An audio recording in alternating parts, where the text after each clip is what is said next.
안녕하십니까, 성도 여러분. 하나님의 교회가 위기에 봉착해 있습니다.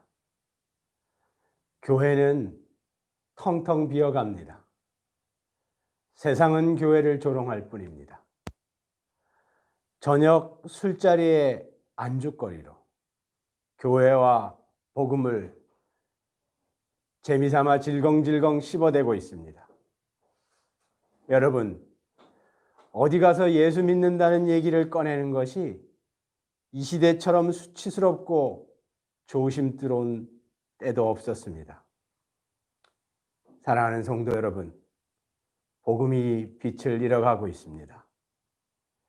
이제 복음의 영향력은 털끝 하나의 무게만큼도 되지 못합니다. 복음의 메시지는 많은 세상 사람들에게 소음에 불과합니다. 마치 낮잠을 자려고 누웠는데 갑자기 들리는 채소 트럭 행상 아저씨의 마이크 소리처럼 세상 사람들은 짜증만 냅니다.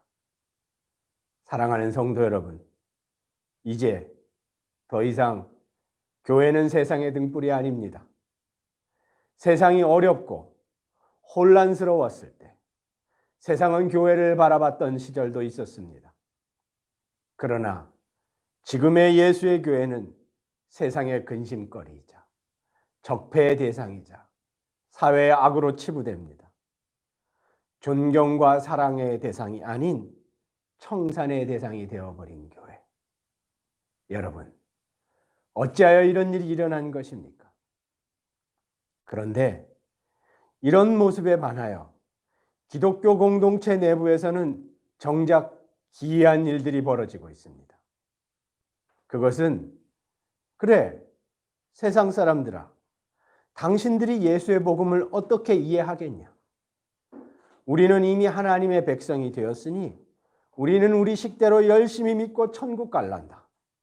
이런 교회 공동체의 오만한 마음으로 표현되고 있습니다.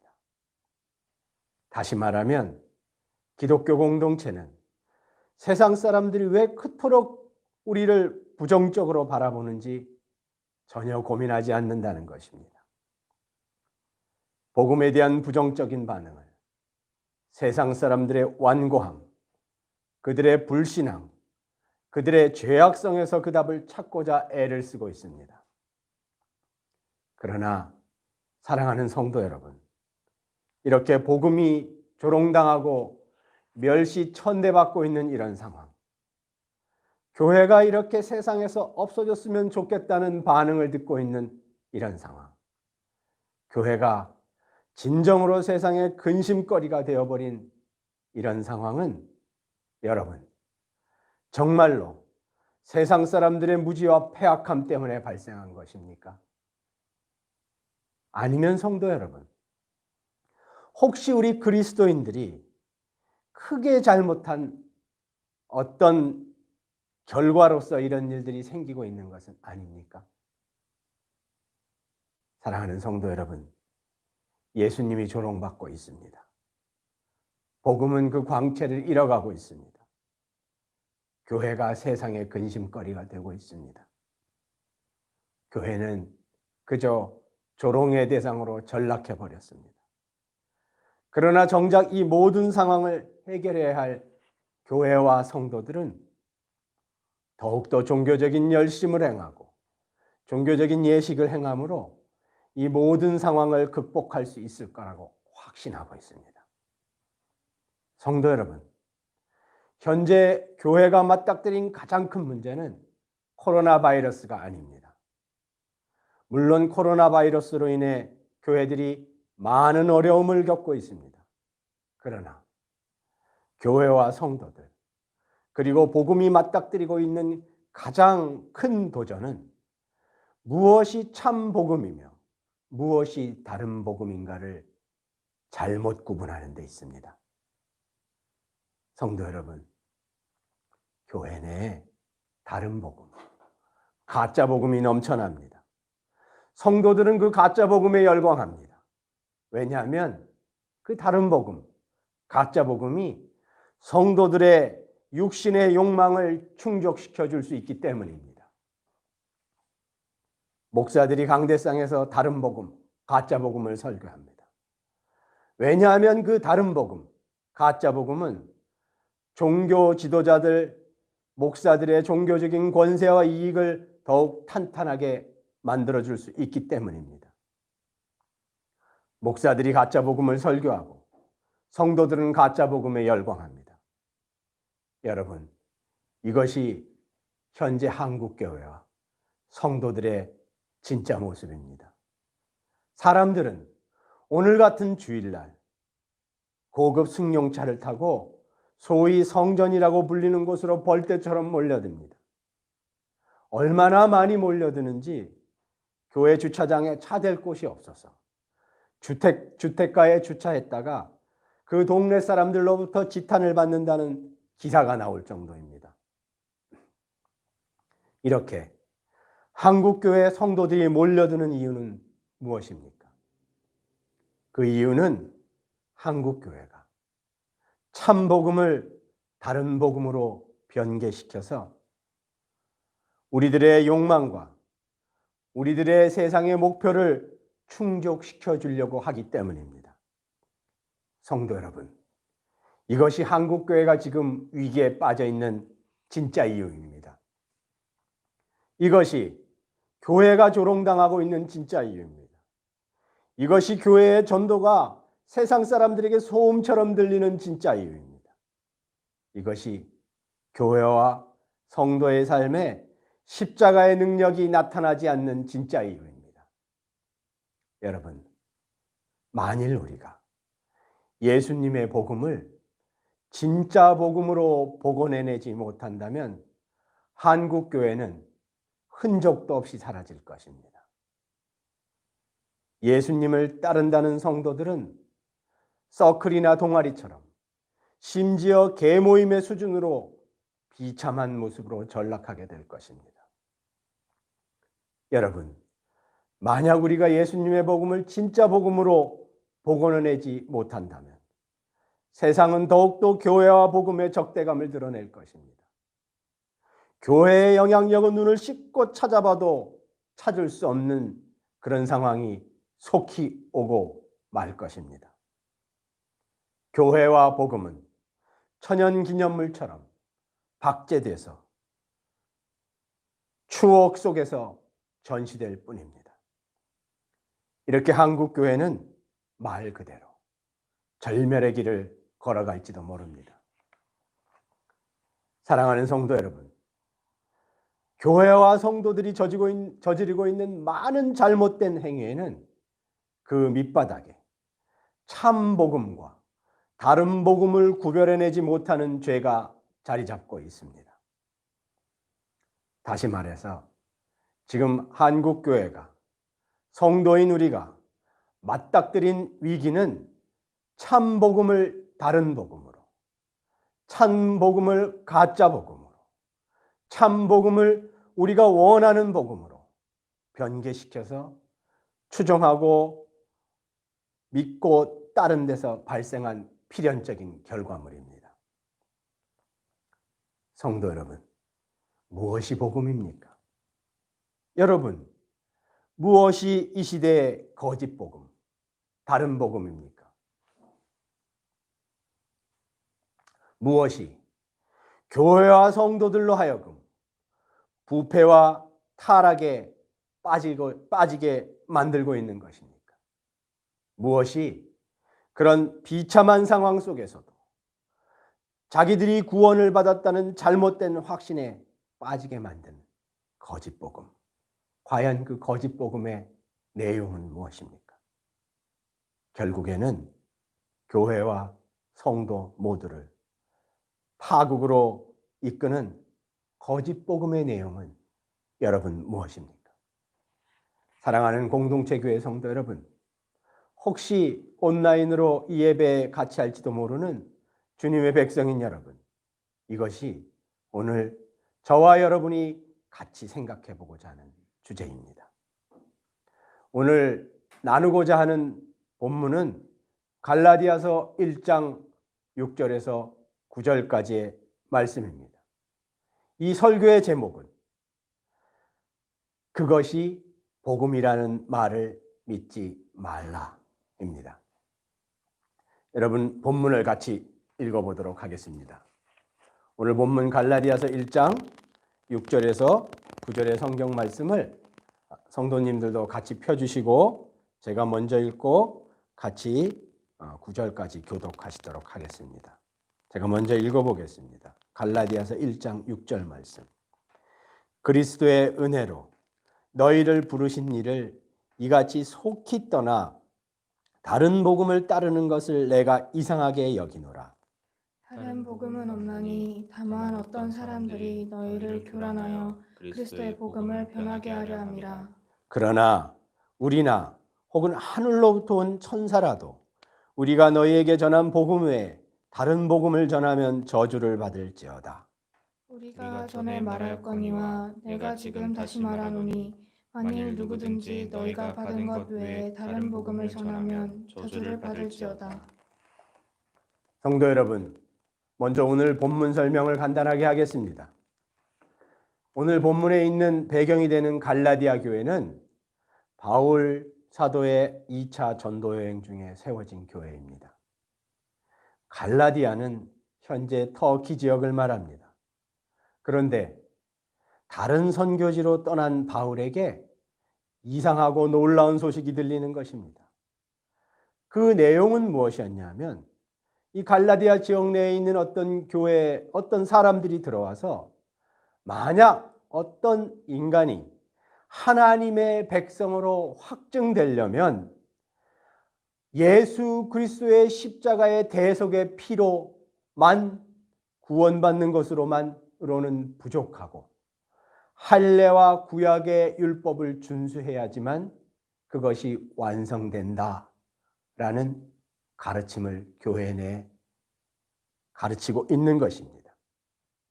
즉 예수님의 십자가의 대속의 행위만으로 사람이 구원을 받게 된다는 것이 부족하다라는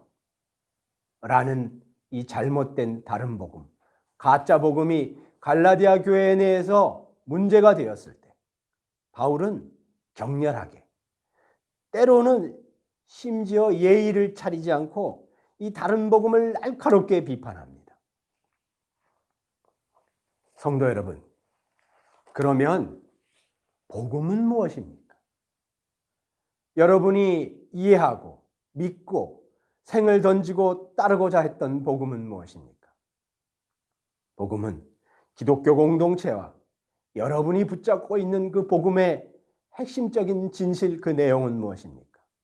그것은 육신을 입고 이 땅에 오신 그 나사렛 예수 그리스도, 그분의 대속의 죽음과 부활을 통해 그것을 받아들이고 그분께 순종의 삶을 드리고자 하며 그를 쫓아가는 모든 백성에게는 하나님의 영원한 생명과 하나님의 놀라운 약속이 주어졌다는 것을 믿는다는 것입니다. 이것이 우리에게 주어진 놀라운 좋은 소식, 복음의 핵심적인 내용입니다. 다시 요약하자면 우리가 예수님을 통해서 세워진 하나님 나라의 백성으로 지금 이 땅 위에서 그 왕국의 신민으로 예수께 충성하며 그 생을 누리며 살아갈 놀라운 약속을 받고 잡을 수 있다는 것입니다. 이것이 기쁜 소식 복음입니다.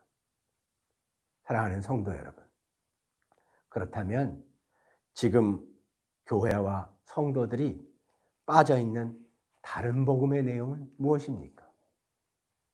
오늘 이 본문을 가지고 같이 생각해 볼 첫 번째 주제는 무엇이냐면 예수님과 돈을 같이 섬기는 것이 곧 가짜 복음이라는 것입니다.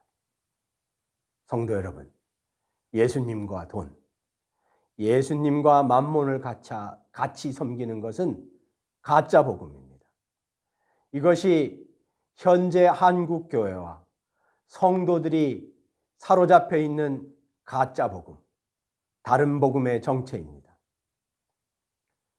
우리 교회들은 큰 대형 교회든 작은 시골에 있는 교회든 지극히 높은 보좌에 그 교회의 주인 되신 예수께서 앉아 계시는 것이 아닙니다.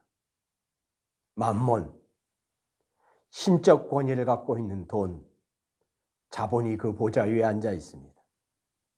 돈이 곧 교회와 사역과 성도의 삶의 기준이 된 것입니다. 여러분, 이것이 한국 교회와 성도들이 타락하고 있는 진짜 이유입니다. 이것이 복음이 이 땅에서 광채를 잃어가고 있는 진짜 이유이자 교회가 세상의 조롱거리가 되고 있는 진짜 이유입니다. 여러분, 우리가 우리 자신을 되돌아보면 한국 교회와 성도들처럼 이렇게 세속적인 종교 집단도 없습니다. 부와 힘, 부의 성취와 권력, 이런 것들은 우리 기독교 신앙의 주 목적이 되었습니다. 성공과 권력과 부자가 되는 것, 이것이 우리 성도들의 기도의 주 목적이 되었습니다. 잘 되자, 평안하다, 은혜가 있을 것이다, 이런 설교가 강단에서 선포되는 메시지의 주 내용이 되었습니다. 그래서 이제 한국 교회와 성도들은 복음을, 십자가를 세속적인 성공, 종교적인 성공을 위한 유용한 수단으로 사용하려고 할 뿐입니다. 예수님과 십자가를 돈벌이와 성공을 위한 막 일꾼으로 부려먹고 있다는 뜻입니다. 여러분, 이것이 교회가 겪고 있는 많은 어려운 문제들의 진짜 원인입니다. 사랑하는 성도 여러분, 교회는 점점 더 커져만 갑니다. 교회로 점점 더 많은 돈이 몰려듭니다. 소위 성전 건축이라는 미명하에 수억 원, 수십억 원의 돈을 우습게 대출을 냅니다. 요새 말로 하면 영혼까지 끌어다가 대출을 내는 것입니다. 그렇게 예배당을 올리고 멋지게 하나님께 입당 예배를 드립니다. 그런 입당 예배의 자리에서 소위 중산층 기독교를 믿는 중산층 그리스도인들이 더 많은 물질의 축복을 받고자 더 큰 부자가 되기 위해서 아침 일찍부터 예배당으로 모여듭니다. 강단에서는 하나님은 당신의 백성들을 축복하십니다. 그 약속이 지금 우리에게 있습니다. 라고 설교합니다.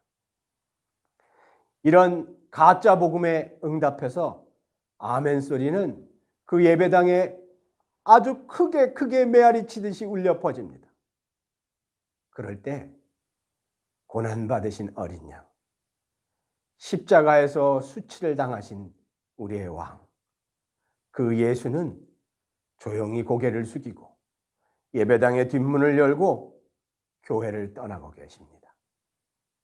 여러분, 이렇게 예수와 돈을 같이 섬기기로 작정한 교회, 이렇게 만몬신앙이, 번영신앙이 설교될 때 열광하는 성도들, 돈과 권력이라면 세상 사람들도 하지 않는 일을 스스럼 없이 하나님의 이름으로 저지르는 사역자들, 여러분, 이것이 우리 교회와 성도들의 현 주소입니다. 우리는 두 마음을 품은 자들이 되었습니다. 이렇게 한국교회는 기둥뿌리가 썩어나는 줄도 모르고 밑바닥부터 내려앉고 있습니다. 여러분, 이것이 우리의 맨 얼굴입니다. 성도 여러분, 사실 어떤 교회도, 어떤 성도들도 자신들이 예수와 만몬을 같이 섬기고 있다고 인정하는 사람들은 없습니다. 그러나 사역자들은 권세를 탐합니다. 자기 교회의 외형, 사이즈를 키우는 것이 사역의 성공이라고 생각하며 어찌하든지 평생에 그것을 이루려고 혈안이 되어 있습니다. 나만, 내 교회만, 우리 교회만 잘 되면 된다고 생각합니다. 그래서 어떻게 하든지 교단 내에서 큰 교회, 사이즈가 큰 교회, 독보적인 교회가 되기 위해 애를 씁니다. 그것을 이루기 위해 자기 교회 내에 돈을 모으고 사람을 모으고 자원들을 모읍니다. 안으로 차곡차곡 쌓습니다. 이런 행동은 마치 약탈적 대기업이 하는 행동과 똑같습니다. 교회가 주식회사가 된 것입니다. 성도들은 어떻습니까? 성도들은 부자를 만들어줄 놀라운 신적인 권능이 필요할 뿐입니다. 그래서 하나님을 찾습니다. 그래서 교회로 몰려듭니다.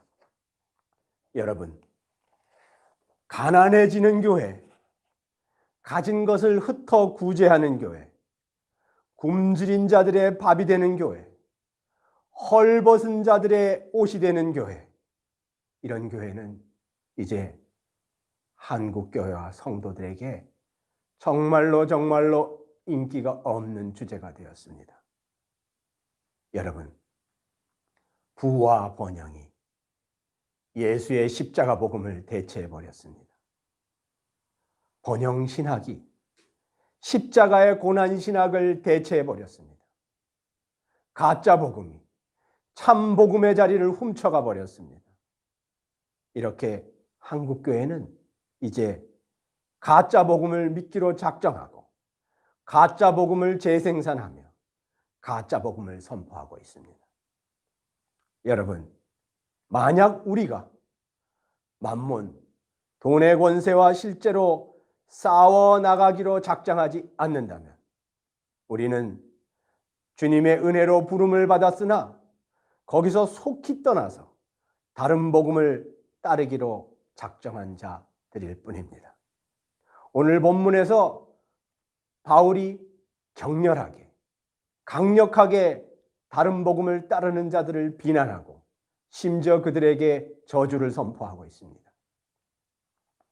사랑하는 성도 여러분, 혹시 이 영상 예배에 같이 할지도 모르는 목사 여러분, 한국 교회를 타락시키고 참 복음을 변질시키는 저 강력한 복음의 원수, 여러분, 저 돈의 권세와 싸웁시다. 무엇보다도 교회는 지금까지 복음을 따랐던 근본 동기가 부와 번영을 얻는 것이었음을 공개적으로 인정하고 회개해야만 합니다. 여러분, 교회 내 사역의 원칙에서 자본주의적 요소를 배제합시다. 자본주의적 목표를 세우고 그 목표를 이루기 위해 자본주의적 방법으로 그것을 성취하려고 하면서 그것이 곧 하나님이 주신 목표이자 사역의 최종점이라고 스스로 주장하고 믿었던 그 패역한 죄에서 교회와 성도들은 돌이켜야만 합니다. 여러분, 우리는 돈의 힘을 믿고 돈의 힘으로 사역을 하거나 예수님을 따르는 존재가 되어서는 안 됩니다. 없으면 없는 대로 그저 주님을 의지하는 방식으로 가야만 합니다. 사랑하는 성도 여러분, 우리가 살아가는 이 시대의 이름이 뭡니까? 이 시대의 이름은 자본주의의 시대입니다. 자본주의란 돈, 즉 만몬이 주인인 시대라는 뜻입니다. 여러분, 성서의 가르침처럼 만몬은 놀라운 영적 권세, 신적인 권세를 갖고 있습니다. 사람과 사람들의 영혼에 놀라운 영향력을 끼친다는 것입니다. 세상은 이미 그 돈의 권세에 사로잡혔고 돈이 유일무이한 높디 높은 보좌에 앉아 있습니다. 그러나 여러분, 우리는 누구입니까? 우리는 예수님 한 분만 주인으로 섬기겠다고 그분께 충성서약을 한 예수의 사람들입니다. 그분의 백성입니다. 만약 우리가 예수님과 만몬을 같이 섬기고 있다면 우리는 더 이상 그분의 백성이라고 할 수 없습니다. 만약 교회가 예수와 돈을 같이 섬기고 있다면 그것은 교회가 아닙니다. 그것은 그저 이익을 추구하는 주식회사일 뿐입니다. 만약 우리가 만몬을 섬기는 것을 거부하지 못한다면 교회와 성도들은 복음을 돈과 복음을 세상적인 성공과 맞바꾸기로 악마와 거래를 한 타락한 존재들일 뿐입니다. 여러분, 그렇게 되면 우리는 어떤 존재로 나락의 벼랑 끝으로 떨어지게 될 것입니까? 사랑하는 성도 여러분, 하나님의 교회는, 성도인 우리는 더 이상 만몬의 권세를 섬겨서는 안 됩니다. 예수님과 만몬을 같이 섬기는 것, 이것이 한국 교회와 한국 성도들, 저와 여러분이 추종하고 쫓아가는 다른 복음, 가짜 복음의 정체입니다. 마태복음 6장 24절은 이렇게 얘기하고 있습니다. 한 사람이 두 주인을 섬기지 못할 것입니다. 혹 이를 미워하거나, 혹 저를 사랑하게 되거나, 혹 이것을 중히 여기거나, 혹 저것을 경히 여길 수 있을 뿐입니다. 그렇게 너희들은 하나님과 재물을 겸하여 섬길 수 없습니다. 이렇게 선언하고 있습니다. 여러분, 무슨 뜻입니까? 하나님 우리에게 양자택일을 요구하신다는 것입니다. 한국교회와 성도 여러분, 이 설교를 듣고 있는 공동체 성도 여러분, 제가 여러분께 질문을 던지고자 합니다. 여러분 인생의 주인은 누구입니까? 하나님입니까? 돈입니까? 오늘날 여러분은 정말로 누구를 섬기고 있습니까? 정말로 무엇이 중요하다고 생각하고 있습니까? 하나님입니까? 만몬입니까? 오늘 이 설교를 가지고 생각해 볼 두 번째 주제는 흩어 나누어 줄 때에만 돈의 권세를 무너뜨릴 수 있다라는 것입니다. 성도 여러분, 그러면 어떻게 하면 교회와 성도인 우리가 만몬의 권세와 싸울 수 있겠습니까? 여러분, 우리가 솔직히 인정하고 고백하는 것처럼 돈의 권세는 우리가 생각하는 것처럼 그렇게 호락호락하지 않습니다. 돈의 권세는 말 그대로 철옹성 같습니다. 무너져 내릴 것 같지 않은 것입니다. 그래서 교회와 성도들은 그래, 설교자인 형제님이 선언하는 것 인정합니다. 그러나 우리에게 방법이 없지 않습니까? 라고 말할지도 모릅니다. 그러나 성도 여러분, 그렇지 않습니다. 우리는 교회 안에 높디 높은 보좌에 앉아있는 만몬의 권세를 우리 것을 흩어 나눠줌으로 무너뜨릴 수 있습니다. 이것을 사도행전 2장 45절은 잘 기록하고 있습니다.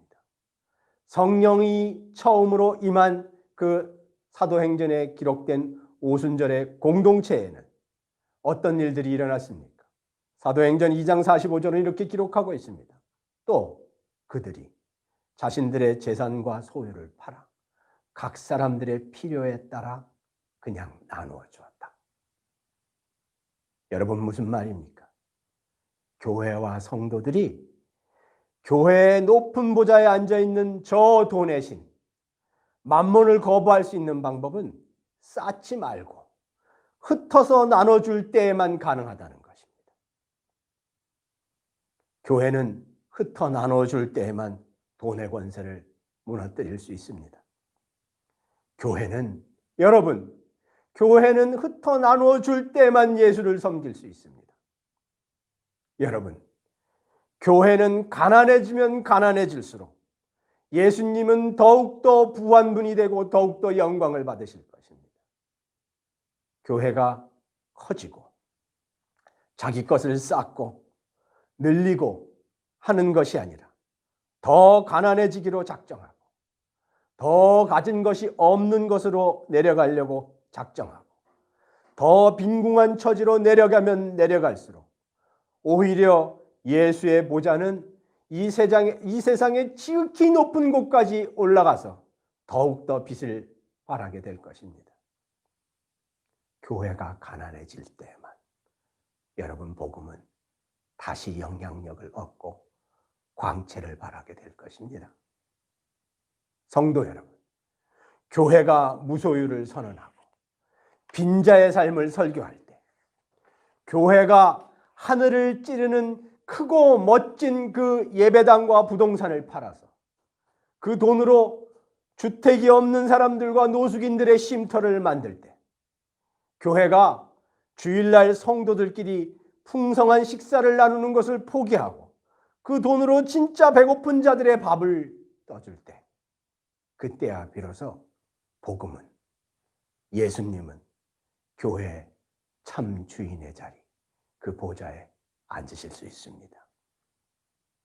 성도 여러분, 목사 여러분, 저는 여러분께 호소합니다. 여러분, 각각의 교회들이 갖고 있는 예배당을 팝시다. 교회가 갖고 있는 그 수많은 땅, 수많은 수양관, 수많은 부동산, 이것은 한국교회 타락의 주 원인입니다. 여러분, 이것을 팝시다. 그 시멘트 덩어리, 그 철근 덩어리들을 더 이상 숭배하지 맙시다. 그것은 우리에게 바알입니다. 그것은 한국교회와 성도들이 숭배하고 있는 우상입니다. 우리 속에 자리 잡고 있는 돈의 신, 시멘트 덩어리, 철근 덩어리를 팔아서 저 쪽방에 누워 계신 예수, 길거리를 전전하며 잠자리를 찾고 있는 예수, 누울 자리가 없는 예수, 한겨울에 잠잘 곳이 없어서 이 교회 저 교회 문을 두드리며 하룻밤 재워달라고 하지만 문전박대를 당하는 저 예수, 저 작은 예수들의 집, 저 작은 예수들의 잠자리가 됩시다. 여러분, 교회가 가난해질 때 복음은 참 복음이 됩니다. 교회가 무소유를 선언할 때, 그때야 비로소 복음은 참 복음이 되는 것입니다. 교회가 자기의 소유를 흩어서 나누어 줄 때에만, 그때만 교회는, 성도들은 돈의 권세를 무너뜨릴 수 있습니다. 흩어 나눠주고 청빈과 가난의 길이 복음의 삶이라는 것을 우리가 정말로 믿고 따를 때에만, 그때만 한국교회는 돈의 권세를 무너뜨릴 수 있습니다. 여러분, 참 복음의 길은 우리가 무엇이라고 항변해도 스스로 가난을 자처하는 길입니다. 쌓고 쌓음으로 만몬의 개가 되는 것이 아니라 흩어주고 무소유를 선택함으로 우리의 생과 우리의 미래를 우리의 주인 되신 그분의 손에 전적으로 의탁하는 길, 이것이 참 복음의 삶입니다. 그렇게 할 때만 우리는 교회 안에 높디 높은 보좌에 앉아있는 저 만몬을 끌어내고 그 자리에 예수를 봉헌해서 올려드릴 수 있는 것입니다. 사랑하는 성도 여러분, 흩어 나누어 줄 때만, 그때만 우리는 돈의 권세를 무너뜨릴 수 있습니다. 여러분, 이 본문을 가지고 같이 생각해 볼 세 번째 주제는 자본주의적인 삶의 방식을 거부할 때 만몬의 권세를 무너뜨릴 수 있다라는 것입니다. 여러분, 성도인 우리가 또한 어떻게 만몬의 권세를 무너뜨릴 수 있습니까? 돈의 권세를 거부할 수 있습니까? 그런 구체적인 방법이 무엇입니까? 그것은 성도인 우리가 자본주의적인 삶의 양식, 삶의 방식을 공개적으로 거부하는 것입니다. 그럴 때 우리 속에는 참복음의 능력이 나타납니다. 여러분, 자본주의적인 삶의 방식이란 어떤 것입니까? 자본주의적인 삶의 방식은 광고를 통해서 대량 소비를 유도하고, 그래서 우리 속에 숨겨진 물질적인 욕망을 끊임없이 자극하고 그 물질적인 욕망을 숭배하게 만듭니다. 그렇게 물질을 숭배하게 만들고 물건을 숭배하게 만들고 소위 사람을 숭배하게 만들고, 그래서 그 소비가 가능한 돈을 결국에는 숭배하게 만듭니다. 그리고 그 돈을 모으기 위해 별의별 짓을 다 해도 된다고 뒤에서 부추깁니다. 이것이 여러분, 성도인 우리가 지금 걸려있는 덫입니다. 이것이 한국교회와 성도들 개개인의 삶이 걸려있는 올무입니다. 이런 자본주의적인 삶의 방식을 우리가 쫓아갈 때 아무리 우리 입으로 예수의 복음을 외쳐도 그 복음은 결국 거짓 복음이 됩니다. 사랑하는 성도 여러분, 로마서 12장 2절에서 바울은 로마 지역에 있는 교회 성도들에게 이렇게 권면하고 있습니다. 하나님의 백성인 당신들은 절대로 이 세대의 삶의 양식을 동경하며 쫓아서 살지 마십시오. 오직 성령으로 마음을 새롭게 하여 진정한 변화를 받으십시오. 그래서 당신들의 삶의 자리에서 무엇이 하나님의 뜻인지 분별하십시오. 그리고 그 하나님의 뜻을 그 삶의 자리에서 행하십시오. 이렇게 바울은 교회 성도들에게 권면하고 있습니다. 여러분, 무슨 뜻입니까? 성도인 우리가 반드시 해결해야 할 문제는 이 세대의 풍속, 이 세대의 삶의 양식을 거부하는 것이라는 것입니다.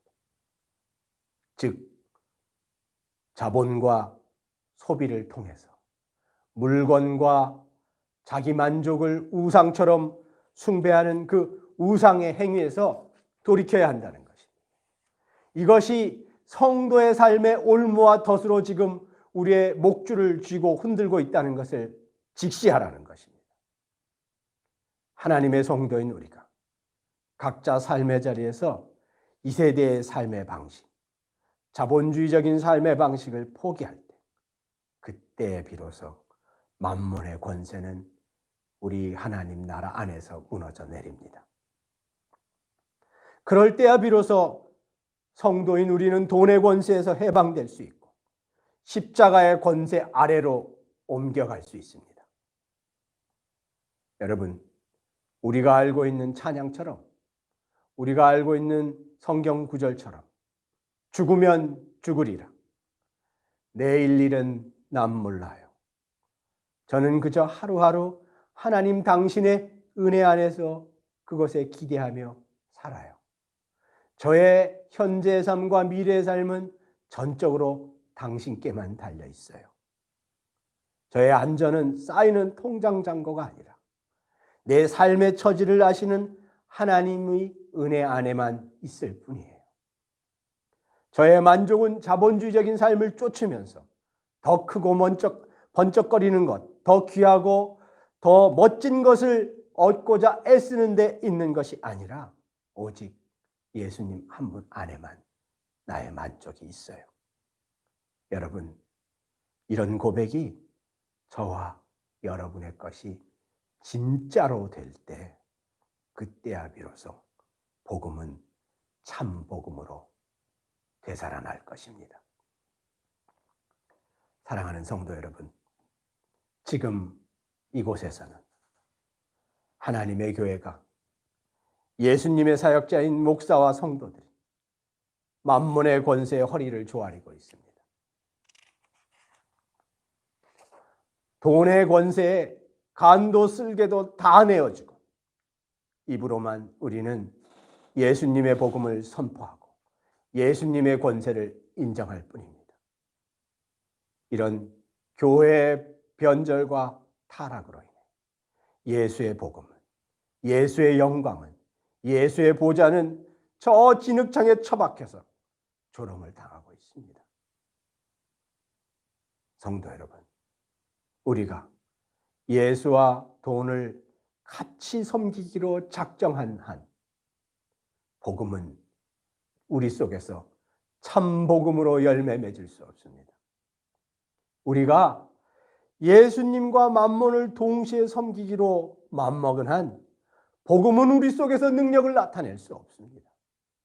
우리가 예수님과 돈을 동시에 섬기기로 작정한 한 교회는 기도하는 집이 아닙니다. 교회는 장사하는 곳이 될 것입니다. 이것이 지금 한국교회와 성도들이 짓고 있는 주님을 향한 대역죄입니다. 이것이 교회와 성도들이 짓고 있는 예수님을 향한 정면 반역행위입니다.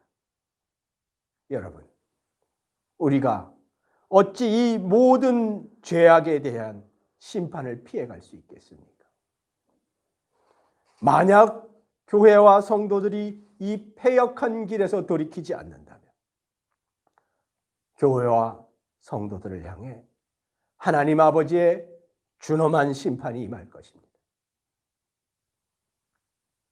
높디 높은 예배당 건물을 짓고 성도들의 번영신앙을 은근히 부추기며 중산층 기독교를 설교하는 목사 여러분, 여러분의 그 잘못된 사역이 어찌 당신들의 입으로 주인이라고 선포하는 그분의 준엄한 심판을 피해갈 수 있겠습니까? 그리고 자본주의적 삶의 양식에 홀딱 빠져서 황금을 쌓는 것이 신앙의 목표가 되고 더 많은 것을 얻는 것이 신앙의 목표가 되고 불나방처럼 주일날 예배당으로 몰려들어서 예수 대신 만몬께 허리를 조아리는 한국교회 성도 여러분, 우리가 어찌 이 패역한 죄악에 대하여 심판을 받지 않겠습니까?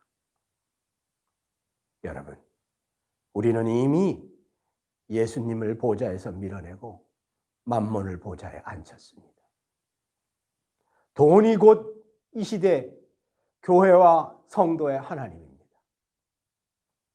돈이 곧 우리의 구원자입니다. 돈이 곧 우리의 능력이자 돈이 곧 우리의 메시아가 되어버렸습니다. 모든 경배와 찬양이 돈에게 바쳐집니다.